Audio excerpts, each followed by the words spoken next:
Assalamualaikum warahmatullahi wabarakatuh. Perkenalkan, nama saya Mariano Rosa, kelas 12 RPL 3, absen 34.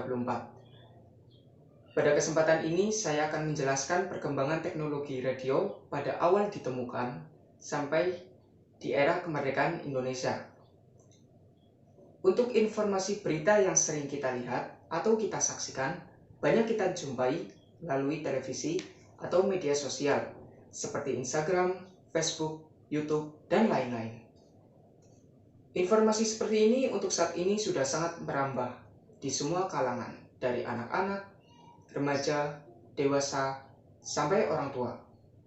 Hal seperti ini bukan merupakan sesuatu hal yang mengherankan, berbeda dengan zaman dahulu, yaitu di abad 19. Pada abad ke-19, kabar atau informasi hanya dapat kita terima melalui radio. Nah, di sini saya akan mengupas awal penemuan radio pada saat ditemukan sampai dengan era kemerdekaan Indonesia. Untuk lebih jelasnya, mari kita saksikan presentasi berikut ini. Check it out. Perkembangan teknologi radio pada awal ditemukan sampai di era kemerdekaan Indonesia. Secara singkat perkembangan radio.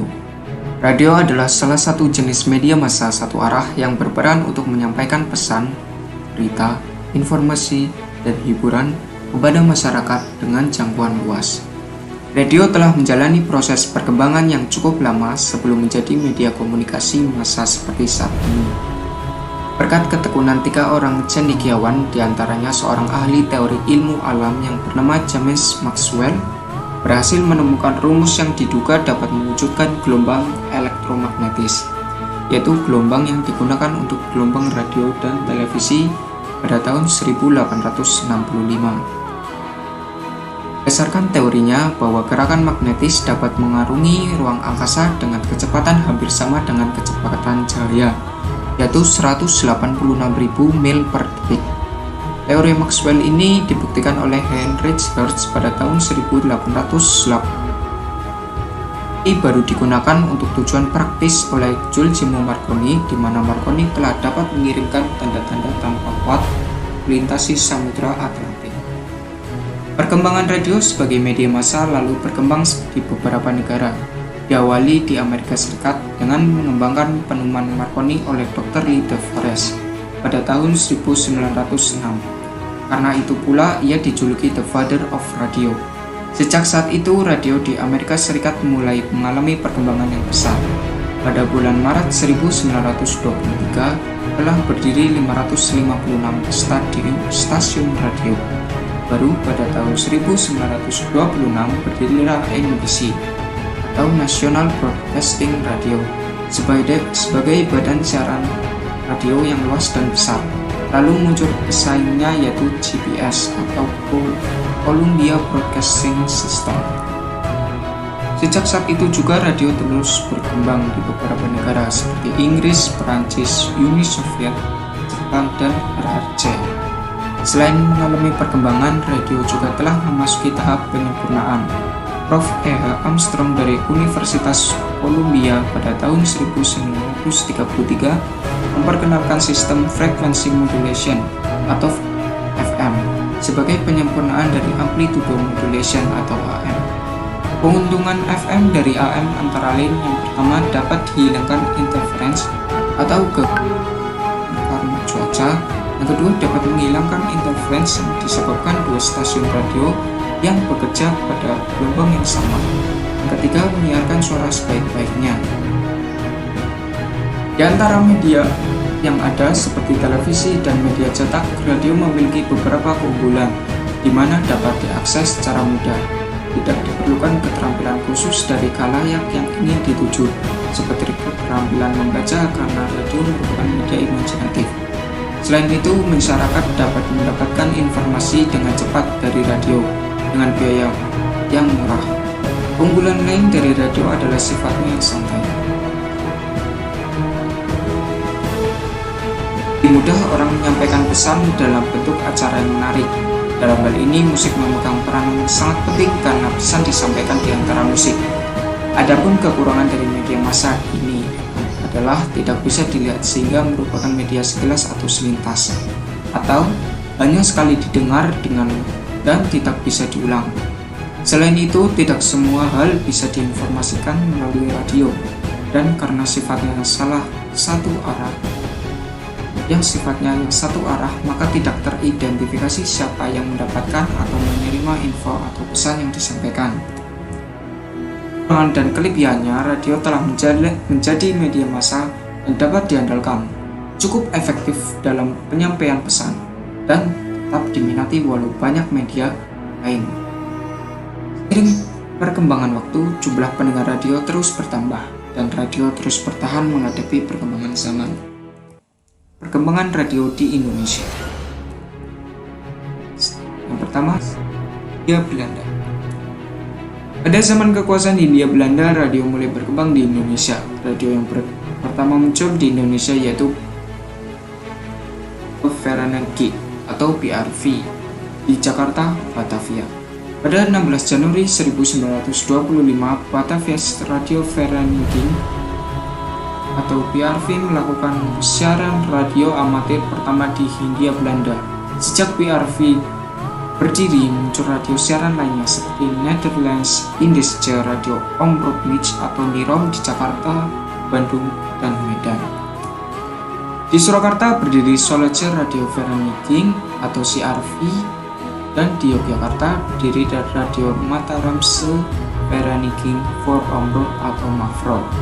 CRV dapat dipandang sebagai pelopor munculnya radio siaran yang diusahakan oleh bangsa Indonesia. CRV didirikan oleh Mangkunegaran VII dan Sarsito Mangunkusumo pada tanggal 1 April 1933. Kemudian pada tanggal 29 Maret 1937, atas usaha Sutarjo Hadikusumo dan Sarsito Mangunkusumo, berdirilah Perserikatan Perkumpulan Radio Ketimuran atau PPRK di Bandung. Tujuan PPRK adalah berupaya memajukan kesenian dan kebudayaan nasional guna kemajuan rohani dan jasmani masyarakat Indonesia. Zaman pendudukan Jepang. Pada zaman pendudukan Jepang, perkembangan radio mengalami kemunduran. Pemerintah pendudukan Jepang mengatur penyelenggaraan radio siaran secara ketat. Penyelenggaraan radio siaran diatur oleh jawatan khusus bernama Hoso Kenri Kyoku dan merupakan radio siaran yang berkedudukan di Jakarta. Cabang-cabangnya dinamakan Hoso Kyoku, terdapat di Bandung, Purwakarta, Yogyakarta, Semarang, Surabaya, dan Malang. Pada waktu itu, semua siaran radio diarahkan untuk kepentingan militer Jepang. Akan tetapi, selama pendudukan Jepang, kebudayaan dan kesenian mengalami kemajuan yang sangat pesat. Rakyat mendapatkan kesempatan yang sangat banyak untuk mengembangkan kebudayaan dan kesenian. Kesempatan ini menyebabkan pula munculnya seniman-seniman pencipta lagu-lagu Indonesia baru. Ketiga, pasca kemerdekaan Indonesia. Kemerdekaan Indonesia telah disinggung di depan bahwa kalahnya Jepang terhadap sekutu sudah diperhitungkan oleh pemimpin-pemimpin dan angkatan muda Indonesia yang selalu mendengarkan radio luar negeri sejak akhir bulan Juli 1945. Di kalangan radio, orang-orang Jepang menjadi curiga terhadap orang-orang Indonesia dan menyensor lebih keras naskah-naskah dan bahan-bahan siaran yang hendak disiarkan di tiap-tiap Gosokyoko stasiun radio Jepang.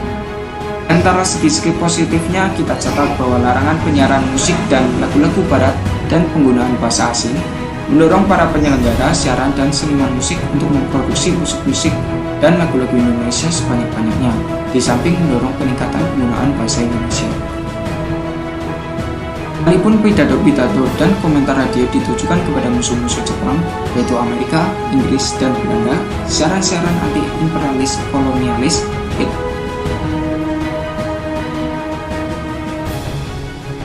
hakikatnya, siaran radio di masa pendudukan Jepang telah mempersiapkan rakyat Indonesia dan mendorong matang.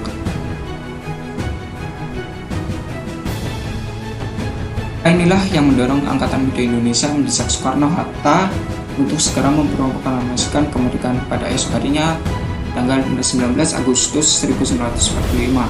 Sedangkan kedua pemimpin tersebut tidak dapat melepaskan tanggung jawabnya sebagai ketua dan wakil ketua panitia persiapan kemerdekaan Indonesia atau PPKI. Pada masa Indonesia merdeka, perkembangan radio mengalami perkembangan kemajuan yang sangat pesat. Orang-orang berkecimpung di bidang radio menganggap penting untuk radio siaran. Pada tanggal 10 September 1945, para pemimpin radio dari seluruh Jawa berkumpul di Jakarta untuk membicarakan masalah tersebut. Pada tanggal 11 September 1945, para pemimpin radio sepakat untuk mendirikan radio siaran yang bernama Radio Republik Indonesia atau RRI. Ketika didirikan, RRI memiliki 8 stasiun radio siaran yang terdapat di 8 kota di Jawa, plus Wonosobo. Untuk kesimpulannya, informasi atau berita yang kita terima saat era kemerdekaan mulai berkembang. Informasi tersebut hanya melalui radio. Sekali masih jarang sekali dijumpai kaum tertentu saja yang memiliki media sosial bentuk tentunya. Tapi zaman semakin berkembang, perkembangan informasi pun bisa mengikuti sesuai dengan zamannya sampai saat ini. Hingga disinilah tugas kami menyelenggarakan acara-acara hari ini. Semoga berkenan di hati Anda. Selamat malam saudara dan merdeka.